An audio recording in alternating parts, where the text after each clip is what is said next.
Right right right right Anam Venkataramanareddy గారు good morning అండి. Morning అండి.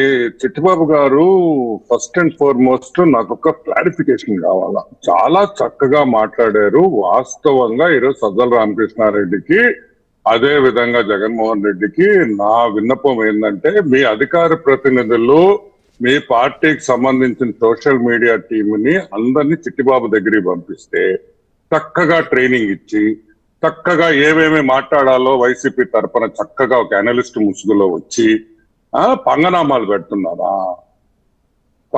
పెడుతున్నారా ఏది మేనిఫెస్టో పంగనామాలు పెడతాడని చిట్టిబాబు చెప్తాడు. ఏమి చంద్రబాబు నాయుడు చెప్పాడు మీకా? చిట్టిబాబు మేమన్నీ పంగనామాలు పెట్టేస్తున్నాం చిట్టిబాబు అని నీకు చెప్పాడా? నువ్వు ఒక అనలిస్ట్ గా, వైసీపీ స్పోర్ట్స్ పర్సన్ గా, నువ్వు ముసుగులో వచ్చి నాటకాలు వద్దు. దమ్ము ఉంటే, ధైర్యం ఉంటే నువ్వు ఒక పార్టీకి సపోర్ట్ చేస్తుంటే పార్టీకి ఓపెన్ గా సపోర్ట్ చేయి. అప్రిషియేట్ చేస్తాం, అభినందిస్తాం, మొగాడు అని చెప్పి చెప్తాం. అంతేగాని అనలిస్ట్ ముసుగులో వచ్చి పంగనామాలు, ఒక అనలిస్ట్ మాట్లాడే మాటలు పవన్ కళ్యాణ్ చంద్రబాబు చెప్పారు ఆ పంగనామాలు పెడతారని. What is the language you're using? What is the language you're using? మీకు చెప్పాడా పవన్ కళ్యాణ్? చంద్రబాబు నాయుడు చెప్పాడా పంగనామాలు పెడుతున్నాను అని? అసలు ఏం మాట్లాడుతున్నారు మీరు? అనలిస్టా? సిగ్గులా చెప్పుకునే దానికి అనలిస్ట్ అని? నేను వైసీపీ కార్యకర్తని చెప్పు చిట్టిబాబు గారు, ఐ విల్ అప్రిషియేట్. మీ ధైర్యాన్ని అప్రిషియేట్ చేస్తా.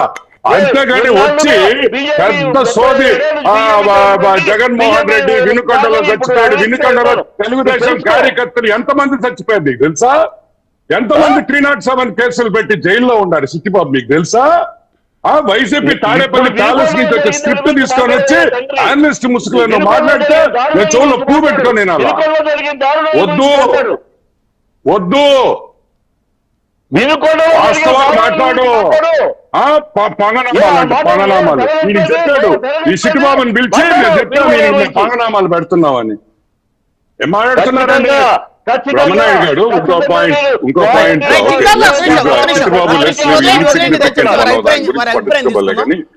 నేనేమంటానంటే see topic is decided by the anchor. ఇప్పుడు రమణాయుడు గారు నాకు ఫోన్ చేసి ఇది టాపిక్ అన్నప్పుడు నువ్వు చెప్పిన టాపిక్ కదా మేము మాట్లాడేది. మా టాపిక్ మేము మాట్లాడితే నువ్వు ఒప్పుకోవు కదా. మరి దాని గురించి ఎందుకు అంటే అది మాకు కాదు కదా చిట్టిబాబు చెప్పాల్సింది, బ్రహ్మనాయుడికి. నాకు ఈ సబ్జెక్ట్ నచ్చలేదు, నేను మాట్లాడను, మీరు మాట్లాడినట్టే మారుస్తాం. ఏ టాపిక్ అయినా డిస్కషన్కి రెడీ మేము, మాకేం ఇబ్బంది లేదు. జగన్మోహన్ రెడ్డి అంటే మేమేదో జగన్మోహన్ రెడ్డి. ఇప్పుడు జగన్మోహన్ రెడ్డి ఓడిపోయాడు. Who cares about Jaganmohan Reddy right on next 5 years మాకు క్లియర్ కట్ గా మేము వెయిట్ చేయాలి. మా మేనిఫెస్టో మేము ఏ విధంగా ఈ రాష్ట్రాన్ని ముందుకు తీసుకోపోవాలనే డిసిషన్ అనే కాన్సెప్ట్ లో మేము నాట్ ఇంట్రెస్టెడ్. దయచేసి అది వదిలేండి. వారి అభిప్రాయం ఈ సబ్జెక్ట్ ఈ టాపిక్ సంబంధించి వారి అభిప్రాయం తీసుకుందాం. జపం చేయండి, ప్రజలపై జపం చేయండి. అంటే ఆనంద్ గారు రాష్ట్రంలో రాష్ట్రంలో శాంతి భద్రతలు అదుపు తప్పుతా ఉన్నాయి. సరిగ్గా ఎన్ని పెట్టాలా బ్రహ్మనాయుడు? క్రాస్ టాక్ వస్తే అసలు రాష్ట్రంలో శాంతి భద్రతలు రాష్ట్రంలో అదుపు తప్పుతా ఉన్నాయి అనేది వారు ఇందాక ప్రశ్నించారు. Okay I got it. ఇప్పుడు ఒకటి, రాష్ట్రంలో విపరీతంగా 307 కేసులు పెట్టేశాం, విపరీతంగా జనాల్ని అరెస్ట్ చేసేసాం, విపరీతంగా మేము వైసీపీ కార్యకర్తల మీద దాడులు జరుగుతున్నాయి. ఏం మాట్లాడుతున్నారు? ఇంత పెద్ద స్టేట్ లో 1 ఆఫ్ కేసెస్ అయితే అవన్నీ అదుపు తప్పినాయా? ఇదే వినుకొండ, చిట్టిబాబు చెప్పిన వినుకొండలో ఎంతమంది తెలుగుదేశం కార్యకర్తల పొట్టలో పెట్టుకున్నారు లిస్టు చదవమంటారా? అప్పుడు గుర్తు రాలేదా మీకు? అంటే ఎక్కడో ఒక 1 ఆఫ్ మర్డర్ జరిగితే శాంతి భద్రతలు క్షీణించిపోయినాయి. అక్కడ మాత్రం వినుకొండలో తెలుగుదేశం కార్యకర్తని నరికి మళ్ళీ తిరిగి 307 కేసులు పెట్టి మళ్ళీ మమ్మల్ని జైల్లో పెట్టి మళ్ళీ 3-4 నెలలు సెల్లో కూర్చొని బెయిల్ మీద వస్తే అవి కనిపివా? దాడులు జరుగుతున్నాయా మీకు? అంటే ఏంటి మీరు రెచ్చగొట్టున్నారా దాడులు చేయమని? నువ్వు రెచ్చగొట్టున్నావా? నువ్వు చెయ్యి, మీరు దాడులు చేయండి, వైసీపీ కార్యకర్తలు నరకండి, చంపండి అని మీరు చెప్తున్నారా? వద్దురా బాబు, నీకు వద్దు, పక్కన పెడతాం, రాష్ట్రం కోసం పనిచేస్తాం, అభివృద్ధి కోసం పనిచేస్తాం. దాడులు జరుగుతున్నాయి వినుకొండలో, అర్ధరాత్రుల్లో. ఎన్ని రోజులండి? ఎమ్మెల్సీ అనంతబాబుని మీ సిగ్గు లేకుండా, మీ జగన్మోహన్ రెడ్డి మాజీ ముఖ్యమంత్రి సిగ్గు లేకుండా ఎమ్మెల్సీ అనంతబాబు వాళ్ళ డ్రైవర్ ని మర్డర్ చేస్తే స్టేజ్ మీద కూర్చొని నిలబడి మర్డర్ తర్వాత బెయిల్ మీద వస్తే కౌగులిచ్చుకుంటాడా? అది శాంత భద్రతకి బ్రహ్మాండంగా జరిగిందా? ఏం మాట్లాడుతున్నారా? అసలు నిజంగా నాకు అర్థం కాదు. మీరు తెలిసి మాట్లాడతారా? ఇంత పెద్దవారు మీరు ఎంతో విజ్ఞతతో ఉండాల్సిన పెద్దవారు, ఎంతో బ్యాలెన్స్డ్ గా ఉండాల్సిన పెద్దవాళ్ళు, మీరే ఈ విధంగా మాట్లాడితే it's very very tragic. Brahmanaidu ఒకటి, నాకు తెలిసి 1 or 2 కేసెస్ అక్కడక్కడ జరుగుతాయి. అది ఏ పార్టీ ఉన్నా, ఏ ప్రభుత్వం ఉన్నా జరుగుతాయి. కానీ బై లార్జ్ ఎక్కడ కూడా ప్రభుత్వం దీన్ని ఎంకరేజ్ చేయటం లేదు. Okay, right.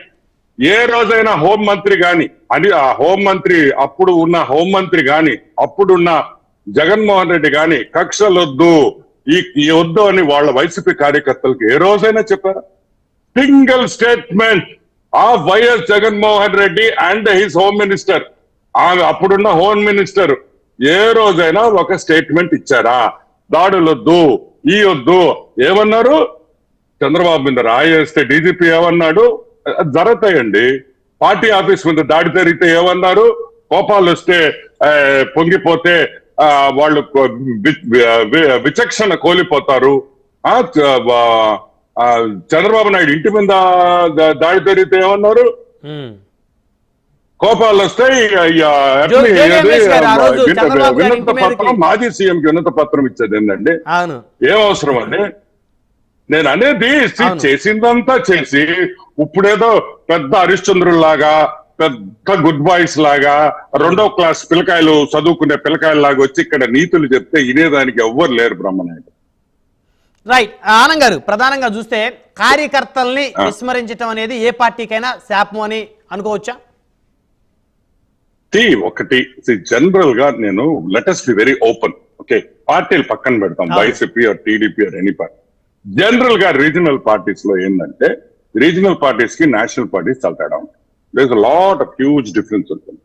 సో రీజనల్ పార్టీలో స్టేట్ డైనామిక్స్ ఉన్నప్పుడు కార్యకర్తలు హై ఎక్స్పెక్టేషన్స్ ఉంటాయి ఎప్పుడైనా సరే. కార్యకర్తలు నేను కూడా హై ఎక్స్పెక్టేషన్ లో ఉంటాను. కానీ మనకు అందరికి న్యాయం చేయడం అనేది చేయాలంటే అది కూడా ఒక్కొక్కసారి కుదరదు. ఎస్, కాబట్టి కార్యకర్తలు జనరల్ గా ఏమవుతుందంటే, ఒక పార్టీ పవర్ లోకి వచ్చినప్పుడు కార్యకర్తలు కొంచెం బాధలో ఉంటారు. అంటే ప్రతి ఒక్కరూ ఎక్స్పెక్ట్ చేస్తారు, నేను కష్టపడ్డాను, నాకేదో ఒక న్యాయం చేయాలి. చేయలేరు. పైన ఈ జగన్మోహన్ రెడ్డి చేయలేడు, చంద్రబాబు నాయుడు గారు చేయలేరు, పవన్ కళ్యాణ్ గారు కూడా చేయలేరు. ఎందుకు చేయలేరు అంటే అంత స్కోప్ ఉండదు అక్కడ. అందరికి న్యాయం చేయలేము. అందరికీ పదవులు ఇవ్వాలంటే అవ్వదు కదా సార్, పదవులనే కదా. ఇప్పుడు ఇన్ఫాక్ట్ పవన్ కళ్యాణ్ గారు ఆ మాట కూడా ఐ థింక్ స్పీచ్ లో విన్నాను, చాలా చక్కగా చెప్పారు. ఏవి నాకు ఇవ్వాలని ఉంది, మీరు అందరు నా మనసులో ఉన్నారు, కానీ అందరికి న్యాయం చేయలేవు. It's the truth, practical truth. కాబట్టి కార్యకర్తలు కూడా ఇది అర్థం చేసుకొని ఏదో విధంగా, ఇప్పుడు పదవులు అంటే అందరికీ న్యాయం చేయలేము, అదే విధంగా కింద లెవెల్లో ఏదైనా ఏం చేయాలి, కార్యకర్తలకి బాగా పనిచేసి. అంటే కార్యకర్తలు అంటే ఏంటి? స్టార్టింగ్ నుంచి పార్టీ కోసం పనిచేసే వాళ్ళే నేను కార్యకర్తలు అంటాను. నడి మధ్యలో వచ్చేవాళ్ళు